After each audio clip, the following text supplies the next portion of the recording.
Quem está pronto para receber da palavra de Deus hoje à noite?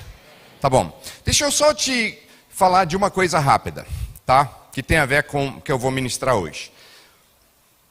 Te desafio a fazer um estudo do Novo Testamento com as palavras-chave pregar, em qualquer conjugação, pregação, pregar, pregaram, tanto faz, e a palavra ensino, ensinamento, ensinaram, da mesma forma, não importa a conjugação, mas o princípio de ensinar e pregar.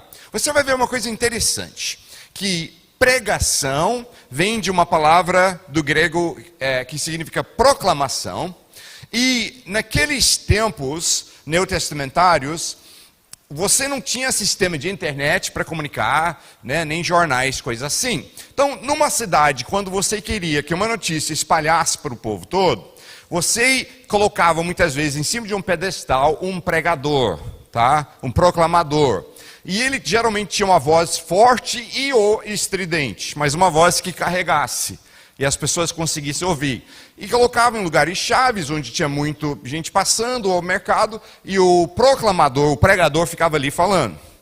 Ensinar, no grego, é um termo que significa fazer o outro aprender, tá? E é interessante que fazer o outro aprender é um pouco diferente de, às vezes, nossa ideia de ensinar é passar informação, você decorar a informação e passar numa prova, eu te ensinei. Mas fazer você aprender é bem diferente, não é verdade? Nem sempre é a mesma coisa, às vezes pode até ser. Mas toda vez no Novo Testamento que você vai ver o termo pregar, pregação, pregador, coisa assim, tinha a ver com a proclamação do evangelho para as massas, e tinha a ver com evangelismo, e estavam apresentando o evangelho para as pessoas. E sempre que a igreja reunia, ou Jesus reunia com seus discípulos, usa-se o termo que ele ensinou, sabe?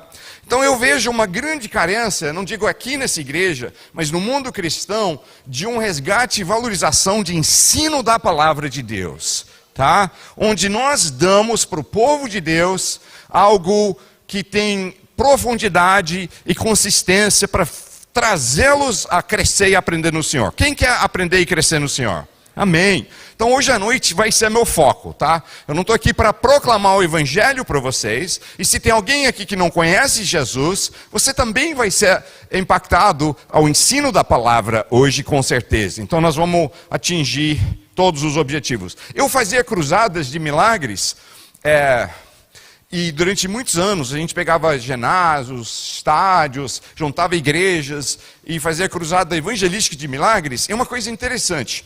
80% ou mais de quem ia era o povo das igrejas com convidados. E eu pregava apenas uma mensagem evangelística, e era interessante porque vinha pessoas converter, mas o que acontecia, uma coisa fascinante, que um dia eu falei, poxa, eu vejo que assim, eu não estou podendo, né, talvez inspirar e aprofundar muito com aqueles 80% que já conhecem Jesus. Deixa eu fazer um teste, deixa eu ensinar. Mesmo na cruzada de milagres, eu vou, uma pregação, mais uma pregação com conteúdo para abençoar esse povo, e aí vamos ver quantos vêm para Jesus. E o que eu descobri? Aumentou a quantidade de gente vindo para aceitar Jesus com conteúdo, né? Então o que nós precisamos hoje é conteúdo da palavra de Deus, porque a palavra transforma, a palavra é viva e eficaz, e ela faz a diferença. Então toda atenção tem que ser dado à transmissão do que Deus quer dizer com sua palavra. E em vez de você achar que é difícil a palavra, entenda, se você recebe pelo Espírito, você não vai ter dificuldade de entender nada que Deus tem para você. Posso ouvir amém hoje à noite? Amém.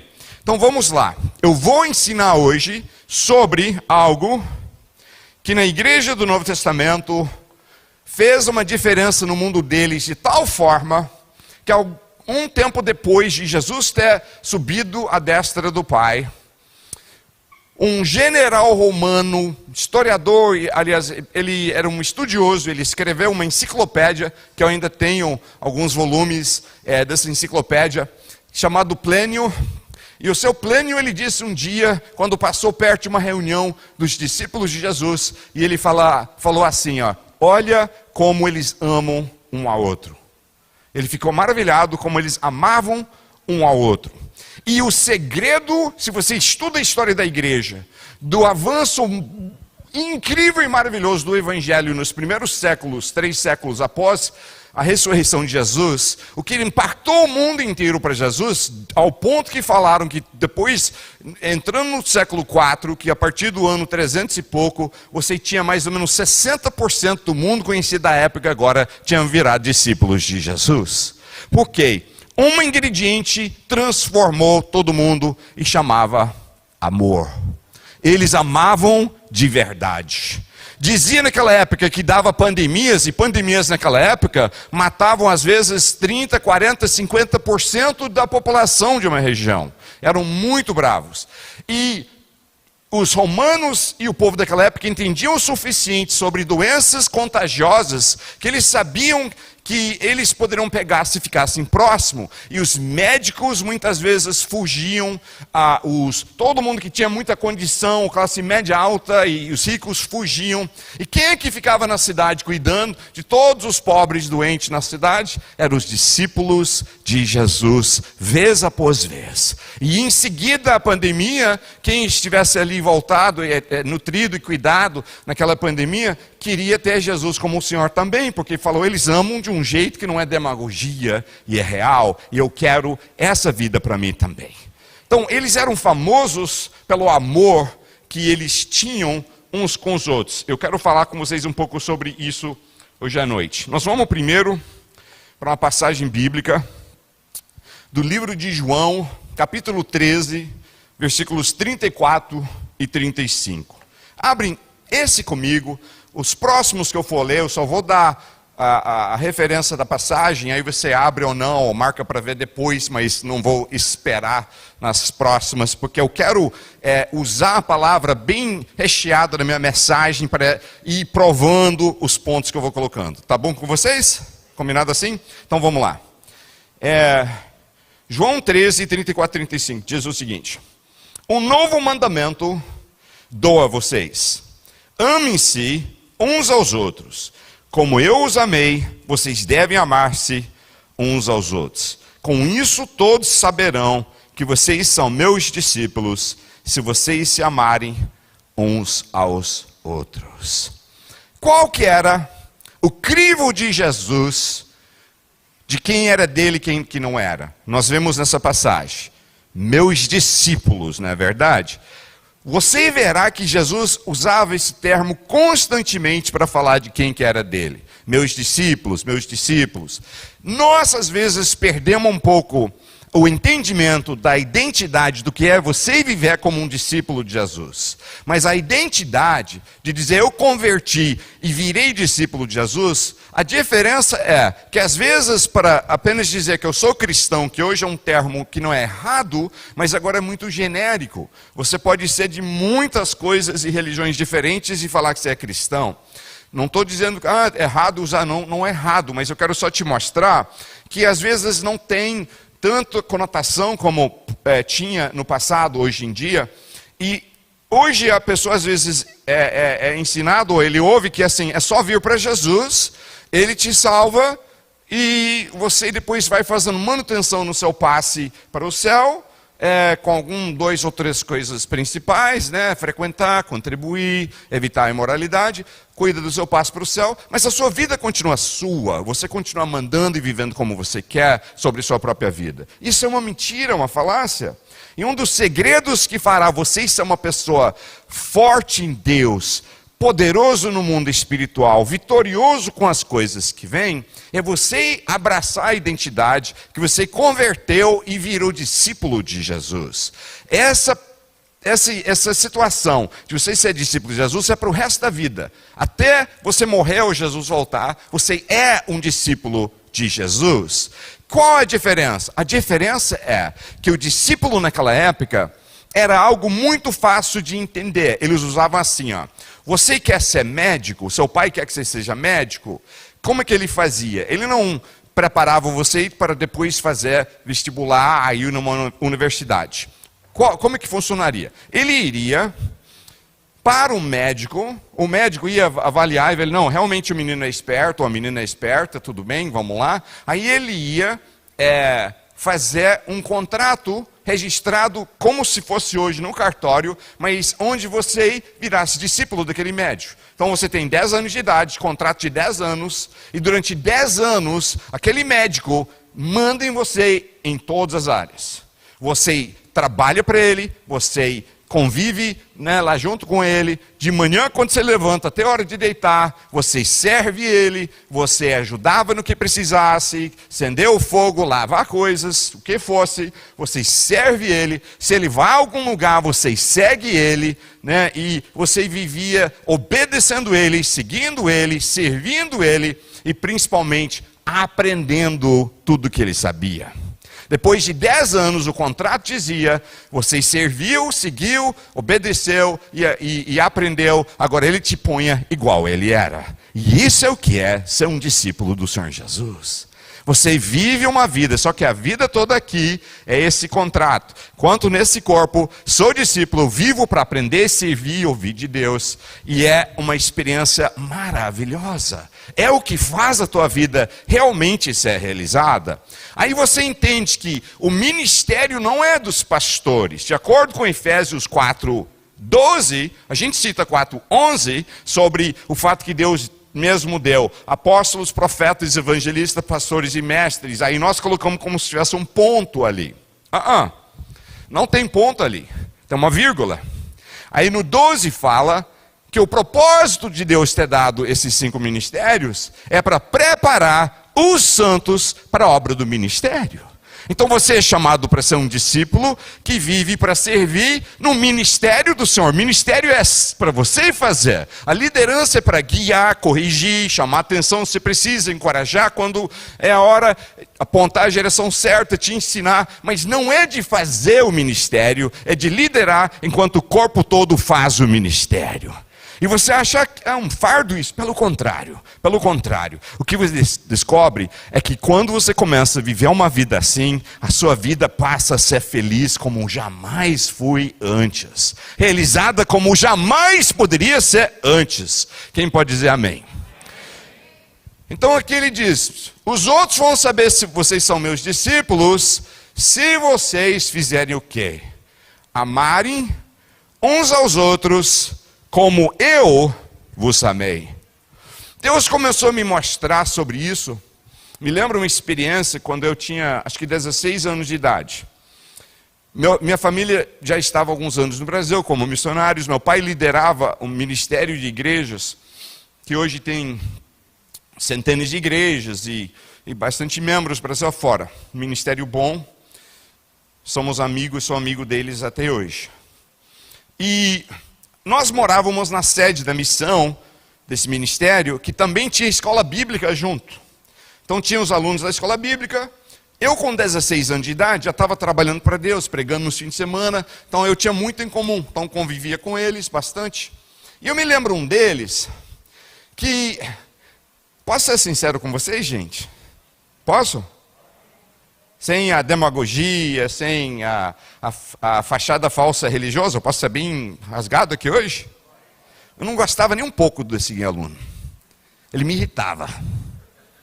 Não gostava dele, só ver a cara dele já me deixava de mau humor. Mas ninguém aqui jamais teve essa atitude com ninguém, né? Só eu, né? Então eu vi esse cara, já virava a cara, tem que aguentar ele de novo. Porque eu achava ele arrogante e chato.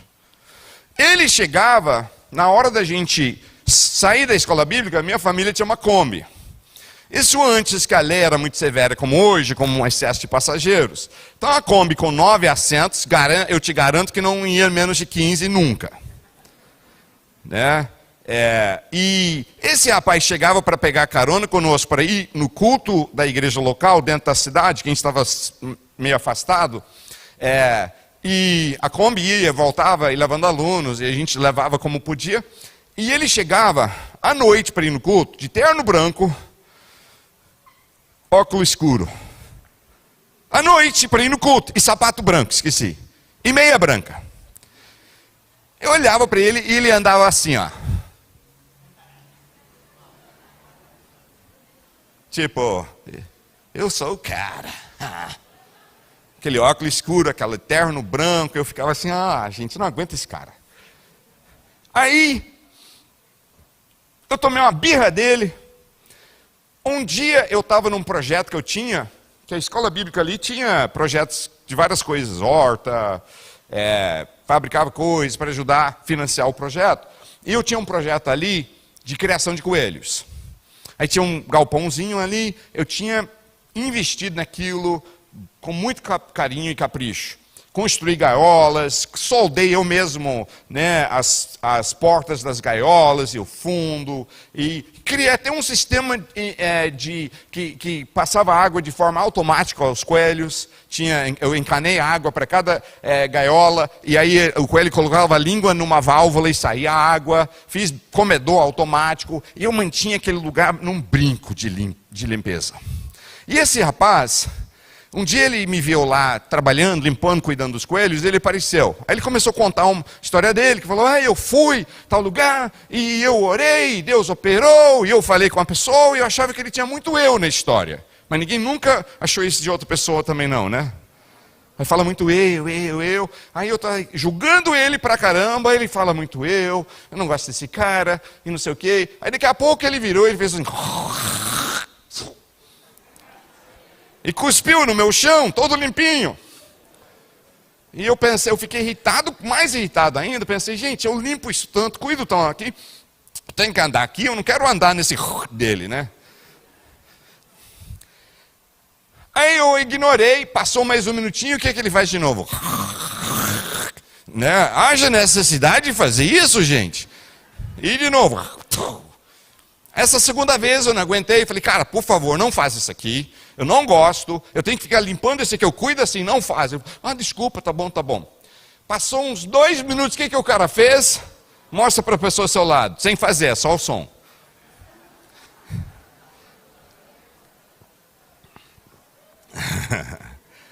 É isso. De novo. Eu fiquei tão bravo com ele. Eu sei que eu sou mansinho, mas eu sou bravo, tá? E eu fiquei tão bravo com ele que eu achei que estava saindo fumaça das minhas orelhas, assim. Mas eu segurei, porque eu queria dar um soco nele. Aí daqui a pouco ele termina de falar, eu só aguentando ele saiu. E eu falei, Deus, eu sei que a tua palavra fala que eu tenho que amar todo mundo, mas eu não aguento amar esse cara. Eu não gosto dele, eu não amo ele, e eu queria dar um soco nele. Lembra que eu tenho 16 anos de idade, tá? Me dá um pouco de trégua aqui, porque você faz isso até hoje.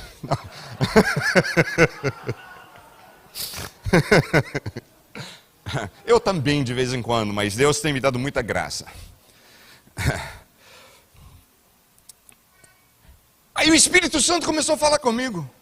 Falei, você não precisa amá-lo mesmo. Eu falei, que legal, eu vou dar um soco nele agora mesmo. Ele falou, não, você não precisa amá-lo, mas você precisa permitir que eu ame ele através de você, com meu amor, espalhado no seu coração. Você vai amar ele, e você vai parar com isso, vai parar de julgar, e você vai fazer amizade com ele, e você vai amar aquele rapaz. Eu falei, Deus, tá bom. Mas eu era um filho obediente do Senhor, e eu falei, eu vou tentar fazer amizade com esse cara. Uma coisa incrível aconteceu. Quando eu parei de julgar ele, enxergar ele do meu jeito, e tentei compreender ele, entender como ele era, eu descobri um grande homem de Deus e um grande amigo, que apenas tinha alguns hábitos que eu, por não entender, julgava ele. Então vamos por partes. Por que ele usava roupa branca, sapato branco e Ray-Ban escuro à noite? Porque ele era da favela, ele era um cara com uma vida complicada. Quando ele queria servir a Deus, ele falou, eu quero vestir do melhor jeito que eu consigo. E na cabeça dele o melhor jeito era igual alguém da área de saúde. Aí eu vi que ele não era arrogância, ele era brega mesmo. Não que eu estou falando que quem é da área de saúde é brega, mas quem não é da área de saúde, que veste assim para sair, aí é brega, né? Até acho elegante a pessoa da área de saúde assim no trabalho. Mas, né, nesse caso, o cara não sabia moda, então ele falou, eu vou vestir do jeito que o pessoal, que eu acho elegante, eu vou imitar. O lance dele andar assim, gente, ele era da favela. Não ande assim na favela e tua vida não vai durar muito tempo. Se na favela você andar como assustado, você atrai coisa. Eu já tive ministério e projetos em favelas muito bravas, tá? E se você andar tudo assustado, já era. Então ele tinha que andar como tipo, eu sou dono do pedaço, então é só o jeito que ele desenvolveu. E o negócio de cuspir, coisa assim, era um cara bruto e simples nos seus hábitos, mas um coração puro, um coração bom, um homem que amava ganhar almas para Jesus. E quando ele ficava falando eu, não era na realidade arrogância, era um cara com um senso de inferioridade tão grande que ele achava que ele não poderia ser alguém que Deus usasse. Então para ele era uma admiração, né, talvez um pouco de falta de sabedoria, mas não era maldade. Quando ele falava, eu orei, Deus agiu, ele estava tipo dizendo, olha, esse cara aqui que não vale nada, eu orei, Deus agiu, que bacana. Ele não estava se gabando, ele estava apenas dizendo, que maravilha que um Deus usaria um pobre coitado igual eu, para fazer alguma coisa para ele.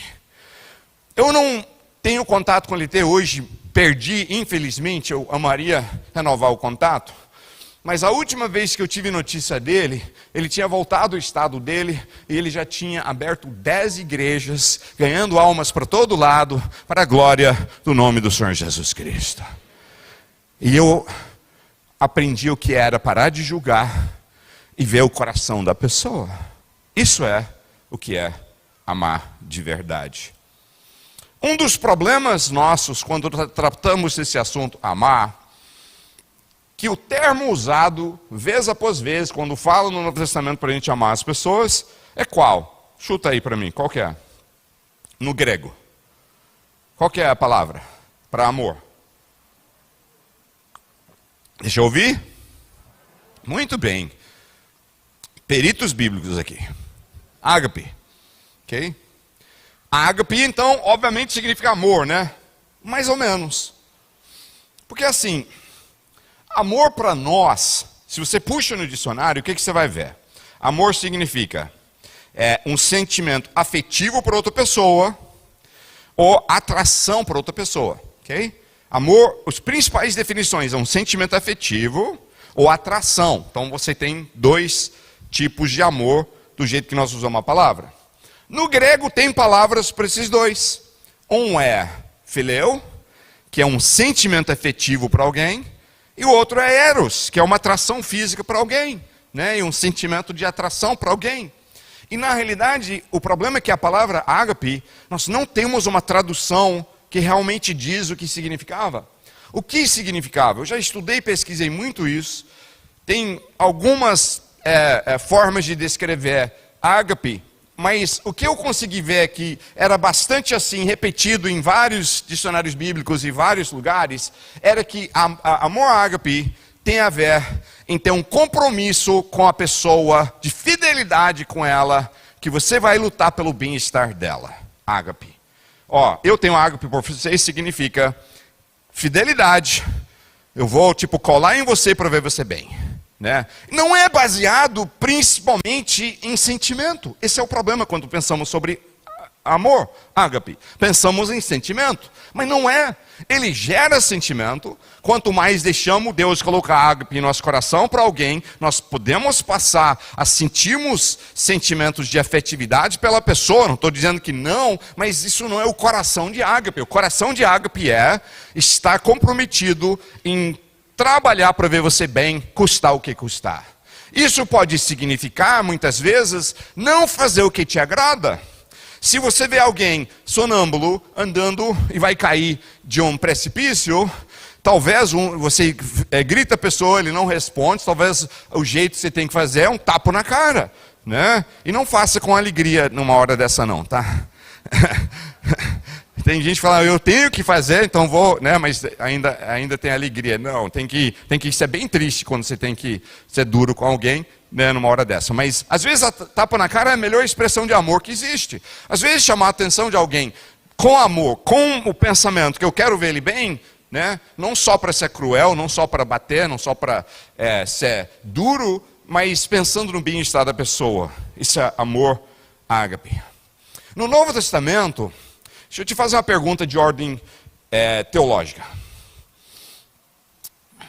Nós ainda vivemos debaixo da lei mosaica expressa através dos 10 mandamentos? Eles ainda fazem parte da nova aliança, sim ou não? Sim ou não? Não. De forma nenhuma, fazem parte da lei mosaica. 9 dos 10 são reiterados dentro da nova aliança, de formas diferentes e tal. Mas agora, num outro pacto, não são mais os 10 mandamentos sobre nós. Tá? Na nova aliança, Jesus deixa claro que tem uma lei, a lei de Cristo, também às vezes chamada a lei de Deus, tem um lugar que chama a lei do reino, tá? E nessa passagem que eu li, é chamado o novo mandamento. Qual que é, então, essa lei, ou esse comando que nós temos, né, o mandamento que nós temos, que é o mandamento da nova aliança? Primeiro, para te provar isso, está meio assim, peraí e tal. Jesus mesmo, ele fala, a lei se resume, agora nova aliança, em amar Deus e amar o próximo. Então, Jesus mesmo deixa claro que na nova aliança não tem mais, foram cumpridas, não abolidas. Tá? Ele não aboliu a velha aliança, ele cumpriu na nova. E agora na nova, não vai ficar obedecendo um monte de regras e leis. Agora, se você amar Deus e amar o próximo, isso é o resumo da nova aliança. E aí Jesus então diz, aqui em João 13, 34, 35, né, um novo mandamento vos dou, que amem uns aos outros, como eu vos amei, assim saberão que são meus o quê? Discípulos, se amarem uns aos outros, como eu os amei. Então, na nova aliança, a forma de interagir e tratar as pessoas é ágape. É se importar o suficiente com eles para ter esse sentimento com eles. Eu vou te provar com mais uma passagem, rapidinho, esse conceito. Gálatas 6, 1 e 2. Eu vou ler aqui rapidinho. Gálatas 6, 1 e 2 diz: Irmãos, se alguém for surpreendido em algum pecado, vocês que são espirituais, deverão restaurá-lo com muita dureza, flagelando a pessoa bastante e punindo ela constantemente. Eu li errado? Não é isso que está escrito aqui? Não. Tá certo, muito bem. Eu falei que vocês são eruditos bíblicos aí. Irmãos, se algum for surpreendido em algum pecado, vocês que são espirituais, deverão restaurá-los com mansidão, diz nessa versão aqui, com mansidão. Cuide-se, porém, cada um para que também não seja tentado. Leva os fardos pesados uns dos outros e assim cumpram a lei de Cristo. Qual que é a lei de Cristo? Amar Deus e amar o próximo. A lei de Cristo é essa. Essa é a lei da nova aliança.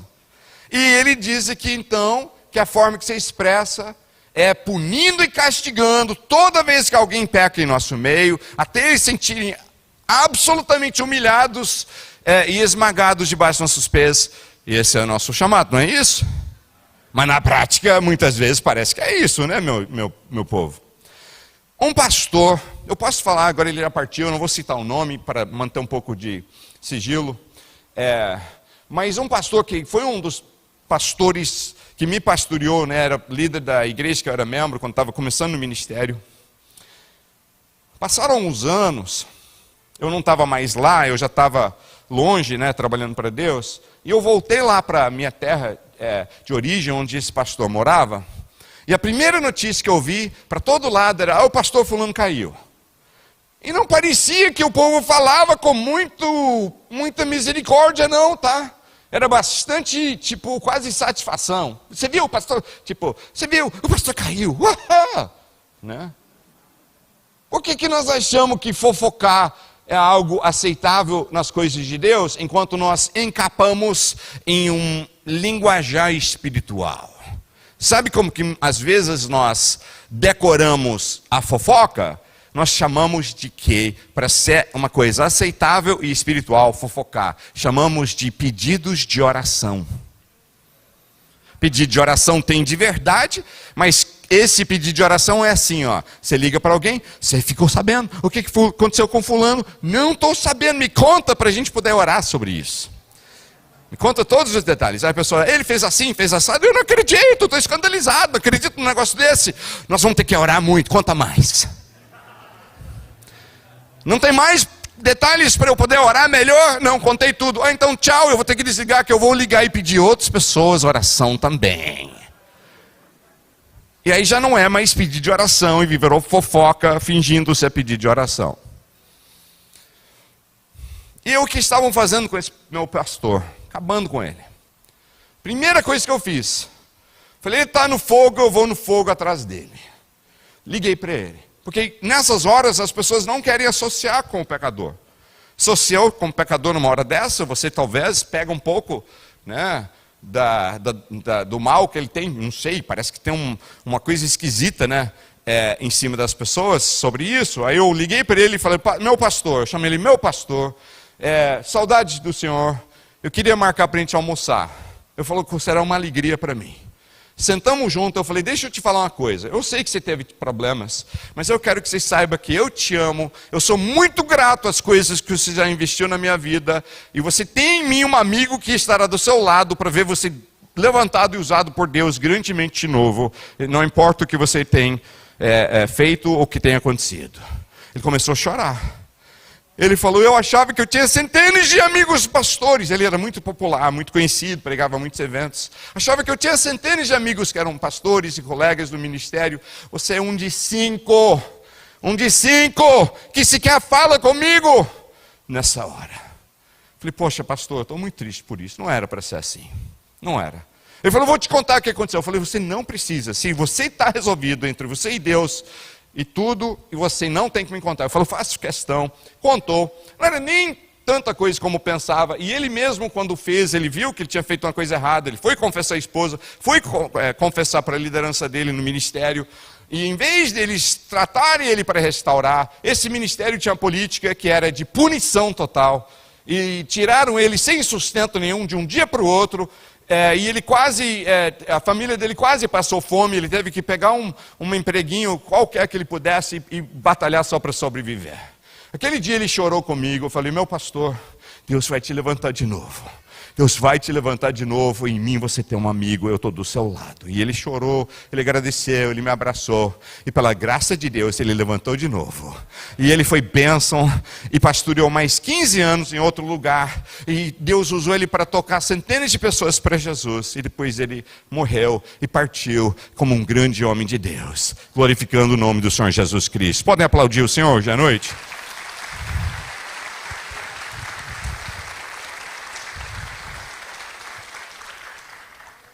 Amar os outros é restaurá-los.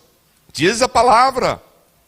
Praticar a lei de Cristo é restaurar quem está em pecado, não apontar o dedo. Você sabe que isso é uma das coisas que é inacreditável para mim até hoje. Como que um povo que somos chamados, perdoados por Deus, e depois se alguém peca ou erra, nós castigamos, julgamos e apontamos o dedo quando é exatamente a hora que nós temos que chegar nele e falar, ó, você fracassou, caiu, mas eu estou do seu lado, vamos levantar, não fica nessa. E era para a gente curar a pessoa e trazer de volta. Em vez disso, nós pisamos quem já está machucado. Incrível isso. Mas eu te falo que se nós mudamos como igreja, e nós começamos a amar de verdade, nós vamos varrer essa cidade e o estado com o evangelho do Senhor Jesus Cristo. Nós vamos ver transformação, derramado do Espírito de Deus e a glória de Deus operando no nosso meio como nunca vimos até hoje. E olha, você fala, ah não, mas eu amo, né, eu já amo, está tudo bem. Mas eu vou te falar uma coisa, Deus nos chama para ir além da onde nós temos ido. Eu achava que eu estava bem, e eu me lembro que eu fui encontrar com um grande homem de Deus, que escreveu muitos livros, nós até publicamos alguns, estava nos Estados Unidos visitando ele, e ele sentou comigo para comer. Eu não sei de onde ele conseguiu tirar isso de mim, mas em poucos minutos, ele me tinha ali abrindo sobre um pastor famoso no Brasil que tinha feito muita coisa para tentar me atrapalhar. E eu não vou entrar nos detalhes, senão depois falar, fulano, eu não estou querendo isso, eu não estou querendo levantar coisa. Mas ele fez muita coisa para me atrapalhar, constante, vez após vez, e eu não revidava, e acabou me causando alguns problemas de ordem de um projeto ministerial, né? Ele entrou, né, assim, tipo, furou o olho, tirou um espaço que a gente tinha criado e feito, e tipo, como se fosse uma competição muito carnal, chato e ruim, e eu fui embora falando comigo mesmo que eu tinha perdoado ele. Mas na realidade eu acho que, né, eu não tinha. E eu acabei contando essa história para esse autor, e ele olhou para mim, ele é um grande homem de Deus, naquele almoço, eu e ele olhou para mim e falou assim: Gary, aquele pastor que te fez essas coisas, você ama ele, tem perdoado ele e ama ele? Falei, com certeza, claro que sim, amo ele sim. Você já reparou, quanto mais veemente nós ficamos, provavelmente porque não estamos falando a verdade. Parece que estamos tentando convencer a gente mesmo. Aí ele sorriu, ficou quieto um tempo. Aí me lembra um pouco o pastor Haroldo aqui, amoroso, né? Aí ele sorriu, ficou me olhando um pouco, e ele falou: Gary, você já perdoou aquele pastor e ama ele? Mesma coisa, ele perguntou. Eu olhei para ele e falei, sim, com certeza, eu tenho certeza que sim, aleluia. Aí ele parou, sorriu, me olhou, e ele falou assim: Gary, você já perdoou aquele pastor e ama ele? E eu olhei para ele, Deus me deu um tapa na cara naquela hora, aquele de acordar. E eu falei, eu venho dizendo para mim que sim, mas a verdade é que não. Eu estou magoado com ele, estou com raiva dele. Eu achei que porque eu não tinha revidado, que eu tinha perdoado. Não é a verdade, não é necessariamente a mesma coisa, tá? Eu terminei aquele encontro, falei, muito obrigado, Deus te usou hoje. Cancelei meu próximo compromisso, voltei para o meu hotel que eu estava hospedado, caí de joelhos ali e fiquei 3, 4 horas ali orando, acabei chorando e eu demorei esse tempo todo para Deus conseguir realmente me quebrantar ao ponto que Ele conseguiu me limpar e me tirar aquele sentimento que eu tinha. De lá para cá, quando surge o nome daquele pastor, se eu falar alguma coisa, eu sempre falo alguma virtude que ele tem. E nunca mais é aquela coisa, mas ele é tal, que eu fazia antes. Agora eu falo, sabe que eu gosto nele, é tal. É só isso. Porque realmente Deus tirou isso do meu coração. E Ele não necessariamente merece minha confiança, tá? Entenda que amar alguém com ágape de Deus não necessariamente significa confiar de novo. Se a pessoa não mudou seu comportamento, você não deve voltar a confiar nela. E o motivo que você ama é um só, porque antes de você amar o seu próximo, Deus primeiro amou você. Cheio de pecado, cheio de problemas, sujo diante da santidade dele, e ele te amou como você é, e te trouxe perdão e restauração. E por esse motivo, nós amamos uns aos outros. Quem pode dizer amém hoje à noite? Bem, meu tempo está quase acabando aqui, ou já acabou, mas quem quer que eu termine ainda? Quem quer ouvir mais um pouco aí? Tá bom, vamos lá. 1 Coríntios 13, 4-7 diz: o amor é paciente, o amor é bondoso, não inveja, não se vangloria, não se orgulha, não maltrata, não procura seus interesses, não se ira facilmente, não guarda rancor. No grego essa frase é, não guarda uma lista de mágoas. Rancor no grego é uma lista de mágoas, literalmente. O amor, 9 anos, 13 dias e 4 horas depois do incidente, a esposa vira para o marido e falou, você 9 anos, 13 dias e 4 horas atrás, você falou essa mesma coisa comigo e isso me ofende, viu? E eu estou bravo com você. De que forma que você está bravo agora, se acabou de acontecer uma coisa de 9 anos atrás? Porque está guardando mágoa. Nenhum de nós, homem com o outro, mulher com o marido e vice-versa, pode guardar uma lista de mágoas contra o outro se realmente está amando. O amor não se alegra com a injustiça, mas se alegra com a verdade. Tudo sofre, tudo crê, tudo espera, tudo suporta. Essa passagem sustenta a minha tese que amor ágape é mais uma atitude e comportamento e compromisso do que sentimento. Porque essa lista toda não é muito baseado em afetividade, sentimento, e sim atitudes norteadas pelo ágape de Deus em nosso coração, geram essa lista de atitudes que nós fazemos um com o outro. E uma última coisa para mostrar isso aqui, rapidinho, é o seguinte. Alguém lembra aquela história em João 21, que Jesus fala assim, com Pedro, depois que ele abandonou Jesus, negou Jesus e tudo mais, aí ele vai lá para, na realidade, trazer restauração para Pedro, né? E ele pergunta 3 vezes se Pedro amava ele, lembra dessa história? Eu li aquilo e falava, ok, acho que estava acontecendo alguma coisa ali que eu não entendi muito bem. Até que eu fui estudar isso no grego koiné, no que foi escrito. Fascinante se você faz isso. Alguém já fez esse estudo? De olhar essa passagem de João 21 no grego koiné? Não?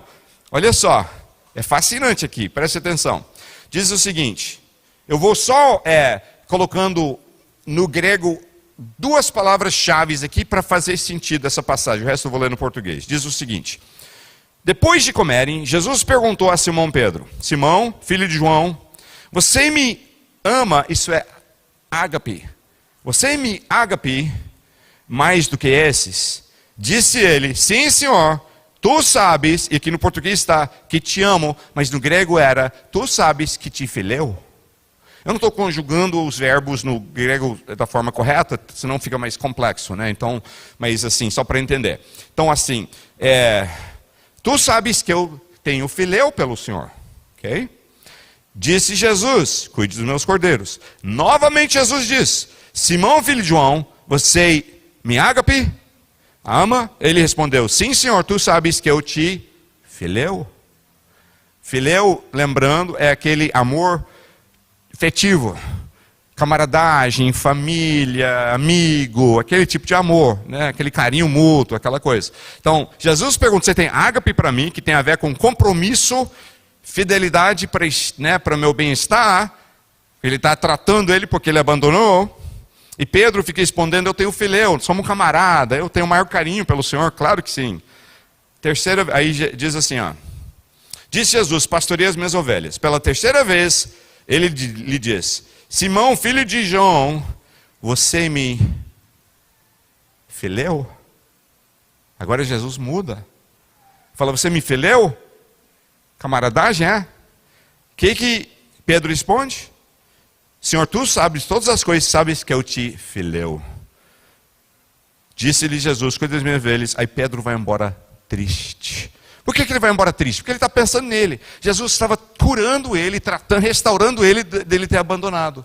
Décadas depois, pela história bíblica de Eusébio, o historiador, que escreveu no século IV, sobre os primeiros 250 anos da igreja, de acordo com ele, Pedro morre muitos anos depois, com oportunidade para não ser morto se ele simplesmente renunciasse Cristo, e isso era comum naquela época com governadores romanos, eles falavam, renuncia a Cristo e você vai livre. E Pedro falou, eu morro por meu Cristo, eu morro por meu Senhor. E aí ele morreu, de acordo com a história, crucificado, porque ele disse, agora eu não volto atrás, porque agora eu tenho ágape para o meu Senhor.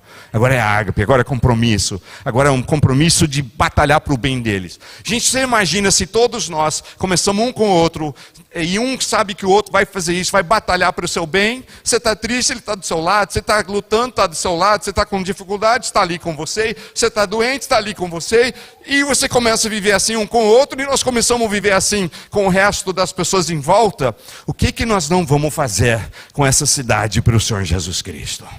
Eu trouxe um livro que infelizmente quase acabou ali atrás, chamado Amor, Aceitação e Perdão, onde o pastor começou a ensinar algo similar a isso aí, o mesmo conceito, ele começa a ensinar na igreja dele, e primeiro ele tem reação contrária, e ele continua ensinando o povo a amar, mesmo quem tinha os magoado, e maltratado, e abusado, e até o ex-pastor daquela própria igreja que tinha caído naquela cidade, e ele ministra, e restaura, e trata aquele homem, e eles começam a mostrar que eles amam as pessoas, e uma igrejinha de menos de 100 pessoas, nos próximos anos passa até milhares e milhares de pessoas. As pessoas viajavam até 1 hora de distância para chegar àquela igreja, porque falou, essa igreja tem amor de verdade uns pelos outros. Meus irmãos, é um dos segredos da igreja do Novo Testamento, e é o jeito que Jesus diz que nós mostramos para os outros que somos discípulo dele. Quer mostrar para o mundo que você é discípulo dele? Não é só falando, não é só a Bíblia, não é só pregando, e sim amando como ele amou, é que faz os outros saberem que nós somos discípulos do Senhor Jesus. Quer mostrar para o mundo que você é discípulo de Jesus? Ama como Jesus amou. E nós vamos ver coisas tremendas que Deus fará em nosso meio. Quem pode dizer glória a Deus hoje à noite? Amém. Receberam a palavra hoje à noite? Te abençoou? Isso não é demagogia. Desde que Deus colocou isso no meu coração, eu procuro constantemente viver isso. Tem dias que eu não sou muito bom nisso. Sou um ser humano, né? Erro, como todos nós. Mas tem sido um norte na minha vida tentar mostrar para os outros que eu amo eles. Então, eu estou sempre procurando pequenos gestos, médios, o que for, para mostrar a alguém que eu amo eles, tenho ágape por eles, eu quero o bem deles. Desde carregar algo para uma vizinha, né? Desde N coisas. Procuro oportunidades. Aí um dia eu estava falando sobre isso, um pastor falou, me dá a lista, né? Para a gente poder ter a lista do que tem que fazer. Eu falei, meu amigo, não é lista. Não é uma lista. É você levantar e falar, Espírito de Deus, usa a minha vida hoje para ter ágape para os outros e me mostra as oportunidades, e eu vou ouvindo e ministrando, e você vai ver como as pessoas vêm e falam, eu quero seguir Jesus como você. Eu tenho visto pessoas que vêm trabalhar para mim, se eles não conhecem Jesus, depois de alguns meses, graças a Deus, uns 90% deles aceitam Jesus e viram firmes para o Senhor Jesus. Eu tenho visto vizinhos convertendo, donos de restaurante perto da minha casa, onde eu frequento. Teve um caso, não muito tempo atrás, que eu sempre ia, mas eu falei, eu não vou pregar para o pessoal. O dono era italiano, esposa brasileira, né? E religioso já desde nascença, e eu fui várias vezes. Um dia eles me chamaram perto do caixa e falaram, você é um homem de Deus, né? A gente te assiste aqui dentro, você não fica bebendo para ficar feliz, você está feliz, e você está rindo e conversando, e ora para as pessoas, e é feliz. Eles falaram assim, ensina a gente para conhecer Jesus igual você conhece. Eles me pediram para ensiná-los sobre Jesus. E eu comecei a poder ministrar a vida deles e ensiná-los sobre Jesus. Só amando, gente. E você verá as portas abrindo com as pessoas. E verá Deus fazer coisas tremendas através da sua vida, em nome de Jesus. Amém? Vamos orar. Quem gostaria de dizer, eu quero amar mais? Quero amar mais. Ou tem alguém aqui que já está 100%? Então essa mensagem é para todos nós, inclusive para mim. Inclusive para mim. Você quer amar mais? Quer mostrar que você é discípulo de Jesus para os outros? Amando é o caminho.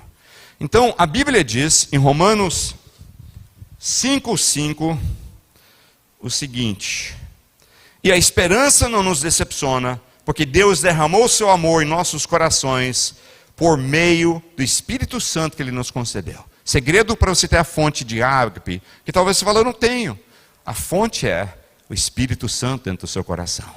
Vamos fazer uma oração hoje à noite? E vamos pedir o Espírito Santo para nos encher, de tal forma que a ágape vai transbordar de nós, em cima das pessoas em volta. Então, eu quero, se você quer fazer essa oração, não é obrigatório, não faz só por fazer, mas todo mundo que quer, eu quero que fique em pé. Você vai fazer um gesto, eu gosto desse gesto ali de entrega. De alguma forma abrir suas mãos, levantar assim, como você quiser. Mas é tipo a entrega. Estou segurando nada, não estou no controle de nada, estou entregando. E vamos ter um momento de entrega e se encher com o Espírito Santo. Vamos orar. Cada um orando em voz alta. Vamos juntos aqui orar. Pai, em nome do Senhor Jesus agora, nós oramos e pedimos que essa igreja que já é amoroso, e se eu fosse a nível natural, não ia jamais ministrar essa mensagem, mas o Senhor sabe por quê que eu ministrei essa mensagem hoje, porque o Senhor está nos chamando a não ficar contente com o nível de amor que já temos, mas de viver como Jesus amou, ao ponto de entregar a própria vida pelos outros. Esse nível de amor é o que o Senhor está nos chamando para ter, de entregar a própria vida para os outros, igual Jesus fez. Enche nossos corações agora, pelo Teu Espírito Santo, com Teu amor. Sopra sobre nós, Espírito de Deus, nesse lugar. Sacude nós. Quem está com medo e chateado dos últimos tempos, recebe um tempo agora de restauração e cura no seu coração. Recebe um momento do mover de Deus na sua vida e coração. O sopro do Espírito Santo nesse lugar. Em nome de Jesus. Em nome de Jesus, receba. Receba o mover de Deus. Recebe o toque de Deus na sua vida. Recebe o mover e presença do Espírito Santo te enchendo com ágape, como você não poderia ter a nível natural. Em nome de Jesus. Em nome de Jesus. Obrigado, Senhor. Vamos agradecer ao Senhor aplaudindo o seu santo nome hoje à noite.